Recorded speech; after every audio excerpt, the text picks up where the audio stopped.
Tu sais que je peux dormir tout le temps. Genre, tu sais, il y en a, ils arrivent pas à s'endormir. Moi, là, Moi, j'ai un bouton, je peux dormir tout le temps. J'ai vu, frère, la nuit dernière, t'as dormi genre 10 heures. Et là, 10 heures encore. Et là, tu vas redormir encore, je suis sûr. Dans le trajet, Ouais. il y a moyen. Tu manges un peu de bonbons, tranquille. Tu te LeBron James et tu vas pioncer. Mon petit goûter, mon petit 4 heures. Aberrant. Vraiment cool. Ton petit 4 heures à 15 heures, il est hard de fou.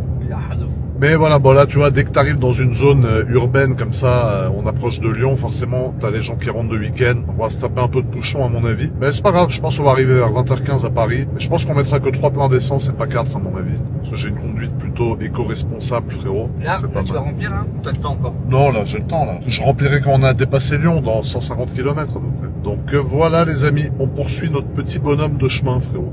En tout cas, tu vois, si j'ai une chose à dire, c'est que Ford, on voit que les moteurs qu'ils développent, ils cherchent pas du tout l'efficience. Par exemple, Audi, le nouveau V8 qu'ils ont fait, qu'il y a dans les RS6, dans les RSQ8, dans les Bentley Continental GT V8, dans les Bentley Flames Pure V8, etc.